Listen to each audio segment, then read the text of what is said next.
First Amendment wasn't written for me. These words were spoken by an African-American student leader at a major public university when she was asked whether she would approve the university rescinding an invitation to a speaker planning to come to campus who is known for his racially offensive views. And the question was, would this violate the First Amendment? Her answer? The First Amendment wasn't written for me. Now, I found that pretty jarring. The idea of this promising, talented young student being so alienated from the first freedom enumerated in our Bill of Rights, the foundation of our democracy and our society. How did she come to see this freedom as so unrelated to her? As a former law student, I cringed. So I started to talk to her. And I started to understand that by saying that, she meant two things. First of all, when the Constitution was drafted, her forebears as African Americans would have been considered 3/5 of a person. So when rights were being handed out and guaranteed, they wouldn't have been at the table. But she meant something else too, which is that on campus, what she had experienced was that when the First Amendment was invoked, almost invariably it was around protecting speech that she found offensive in some way. Maybe racial slurs, maybe calls to build a wall, to ban all Muslims in order to keep terrorists out. People would defend those kinds of statements as protected speech under the First Amendment, which, of course, they are. But when you only hear the First Amendment invoked in those terms, you can sort of understand why she started to feel the First Amendment wasn't written for her. So I run a free expression organization called PEN America. And at PEN America, we've become alarmed with what's happening on US campuses across the country. Speakers being disinvited under the threat of protests, calls for campuses to be safe spaces where certain controversial ideas, whether it's about abortion or climate change or immigration or tax policy, can't even be voiced because they make some students feel uneasy or uncomfortable. Some campuses have listed out so-called microaggressions, fleeting expressions of speech that can be wounding, whether it's asking somebody who looks different, where are you from, or saying, funny, you don't look Jewish. The idea that these should be listed out and banned. Calling on faculty members to spell out in their syllabuses so-called trigger warnings, a warning ahead of time to students that material could be found offensive or objectionable, upsetting, triggering, and even in some cases, letting students off the hook from attending class or reading a book because they might have that triggering reaction. In some places, University of California at Berkeley and Middlebury College up in Vermont, controversial campus speakers have erupted into violence with punches thrown, physical injuries endured, property damaged. Elsewhere, faculty and administrators have been put on leave, given probation, or even fired because of things they've said. So what's going on? College is supposed to be the place where you encounter all kinds of people and all kinds of ideas, where you learn you're not in Scarsdale anymore. It's a place where you're confronted with things that really cause you to question your principles, where you get into some of the best intellectual arguments of your life. Are we at risk of losing all that? Are we raising a generation of kids who are so cosseted and so sensitive and anxious that they can't engage in that to and fro that helps us form who we are intellectually, professionally, emotionally, and personally? Are administrators abdicating their responsibility to uphold core principles of academic freedom that are the bedrock of the US university system? Are faculty members scrubbing their syllabuses clean of anything that could provoke a complaint? So we started to look into this issue and really wondering what could be done to defend the space for freedom of expression on campus. And like anything else, when you look into it deeply, it turns out to be more complicated. And there's context that you need to understand. There are three elements of context that I want to share. The first is around the demographics of our student population. It's changed, not surprisingly. We have higher levels than ever of students who are the first in their families who are going to college. The population right now of US public school students includes no single majority from a racial or ethnic perspective. White people are no longer in the majority in our public schools, and very soon that's going to be true at our colleges and universities as well. Latino student enrollment has increased fourfold, same with Asian American student enrollment, African American student enrollment has increased by more than 50% in recent years, and the proportion of white students on campuses, relatively is going down. So this is a different student population than we were educating in the past. And the old assimilationist model that operated for a long time, where universities were constructed to cater to students principally from one kind of background. I mean, honestly, college was a place where I, coming from Scarsdale, felt pretty comfortable. But kids coming from, whether it was the south side of Chicago or from the Bronx, encountered a very different environment. And now, with larger numbers of students from diverse backgrounds, they're asking new questions. Whether the norm that everybody goes home for Christmas vacation, really works for them or not. Whether syllabuses that exclude certain voices and favor others really work for them or not. Whether gender nonconforming identities are made viable and comfortable on campus or not. For many of us, these questions are pretty uncomfortable. We say, well, what about, Western civilization and great books? What about the men's and the women's room? What's wrong with that? We've always known it to work that way. But through another lens, what you could see these students as doing is pushing forward toward new levels of inclusion and equality on campus. For them, simply being there, being represented, is a starting point, not an end point. They're raising questions about universities and institutions that were, frankly, constructed in another era for a population that looked very different. There's nothing new to the idea that our norms of speech evolve. I remember having to tell my mother she could no longer use the word Oriental. She said, what's wrong with Oriental? I've always used Oriental. Nobody's ever been offended. But the time had come, and that term had passed out of proper usage. People considered it offensive. It was no longer acceptable. And she needed to wake up to that, as we all have to wake up to evolving norms. So to the extent that students are pushing us to be more conscientious, to be more cognizant of who is in the room, and what it's going to take to make them feel fully included on campus, I'm not sure that's such a bad thing. Second point of context is around bias and discrimination on campuses today. Incidents of white supremacy on US university campuses have tripled just over the last year.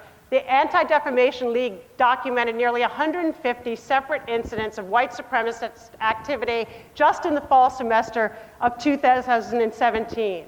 Students that I've talked to have reported nooses being hung up in trees on campus, racial slurs. They've shown me white supremacist posters in dorm rooms citing the need to defend the white heterosexual family. A student told me a story of a professor who used the N-word in class. He spoke it right out. I think it was a pedagogical moment for him, but the students were affronted. They felt very uncomfortable with it. He was prompted by his department chair to hold a discussion about why it was that he chose to use the word.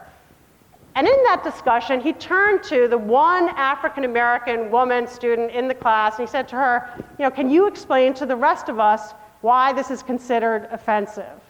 And that's actually a pattern. We have the notion that the answer to offensive speech is more speech. But the burden of that speech falls disproportionately on campus on students of color. So when someone has an offensive Halloween costume, let's say, who is it that's going to point out why dressing in blackface or wearing a certain Native American costume might be considered offensive? Many times people turn to students of color to play that role. And it's difficult, let's face it. They're awkward conversations. It's not easy to confront someone face to face and say, you've just offended me, that's wounding to me, it's upsetting, here's why historically.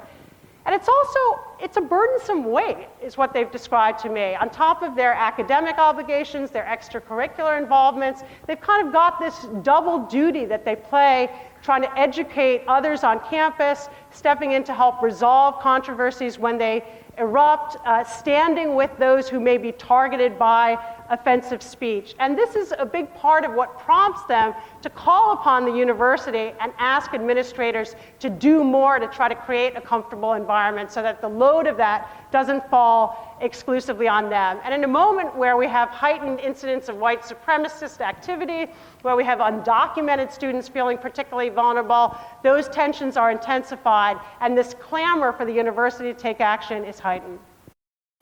So where does that leave us? How can we create a campus environment that is both diverse, inclusive, and increasingly equal, but without compromising robust protections for free speech and academic freedom. I believe the first step is recognizing those dual imperatives and insisting that they can and must coexist. Yes, we need to adapt to a changing student population and recognize that they bring different needs and different sensibilities, but we need to do so in a way that doesn't toss off the fundamental value of our educational system and the bedrock principles of free speech that have made our country and our educational system what they are. And so agreeing that there's an imperative to create and sustain and protect a campus environment that is open both to all people and to all ideas. So what does this mean in practice? Let's take the example of a controversial campus speaker. So when a white supremacist provocateur manages to wrangle an invitation to your university, very often the worst thing you can do is to try to shut them down or shout them down. That's actually what they want. When that happens, they make headlines, they can go back to their supporter base and raise money, they can grandstand, and if you're a public university, they can probably file a lawsuit and win. On the flip side, though, the answer when a speaker like that is coming to campus isn't just to sort of throw up your hands as an administrator and say, what can we do? It's free speech. No, that's not enough. In those situations, the university has to play a dual role. Yes, they're a forum for free speech, including even offensive ideas, but they're also a speaker. They stand for a certain set of principles and values. They need to recognize that harm can result. If you have an audience like this, an auditorium, and someone is propounding a racist agenda, targeting particular students, making menacing remarks about immigrants, that's wounding. That can cause genuine harm, feelings of inferiority, insecurity, unrest and polarization on campus. Harm can result. Students can wind up feeling that all the promises of inclusion and tolerance in the brochure and on the website have suddenly gone out the window. But what the university can do is speak out in their own right, assert and affirm the principles that they stand for. And I'll give the example of the University of Florida. The white supremacist Richard Spencer got an invitation to speak there, and they didn't shut him down. They gave him a place on campus. It was at the margins of campus, but they allowed him to come and speak. But they also mounted a campaign with the hashtag Gators Not Haters. And the university president spoke out and made clear that Spencer coming to campus didn't mean in any way that the university was at one with his values or his message. They made space for protest and counter speech, and students had the opportunity to see their own First Amendment rights in action. They were able to speak out forcefully, to make their points, to be heard. The event went off without violence, without a lawsuit.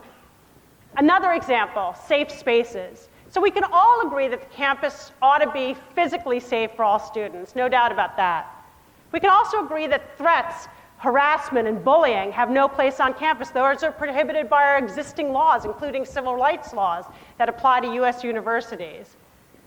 We can also agree that there's space on campus for all kinds of environments that include just like-minded students, whether it's a table to discuss LGBT issues in a supportive way, or a meeting of a political party where everybody's pretty much in agreement on a set of issues. There's nothing wrong with that. That's freedom of association, freedom of assembly, also protected constitutional rights. But the key is you ought to enter into those safe spaces knowingly and voluntarily. You shouldn't find yourself sitting at a dining table and suddenly learn, hey, you know, my attitudes, my ideology are unwelcome here. I need to leave because of what I believe or what I've said.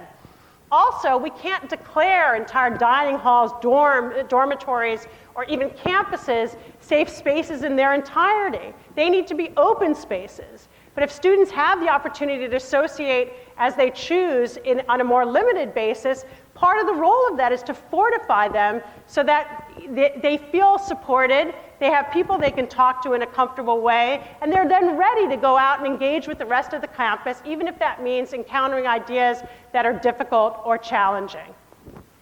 There's more to it than that, but not more to it than I can get to here today. But if I leave you with one thing, it's really the idea that these pitched battles around free speech on campus inclusion, diversity, equality on the one hand, sometimes being cast against academic freedom and freedom of speech, these are not irreconcilable. They can and must be brought together. We need our universities to serve an increasingly diverse student population and to do it in ways that don't render them feeling alienated or marginalized within the campus environment. But we have to do that without compromising these core protections. So the answer lies in helping to show students how First Amendment rights are relevant to the struggles that they want to wage, whether it's fighting against racial injustice, fighting for women's rights, environmental justice. All of those causes depend on our right to express ourselves, to assemble, to protest, and to speak out. So if students can begin to understand that they have an affirmative interest in those First Amendment rights, that these are rights that were written for them, if not in a technical sense, in a much broader sense. They're rights that protect them just as they protect anyone else. If we can listen to these students and understand where they're coming from, realize this is a rising generation, and we need to hear them out, see what struggles they want to wage, understand why they come into and look at the campus environment differently perhaps than we do. In that way, we can ensure a US university that is open to both all people and to all ideas. Thank you.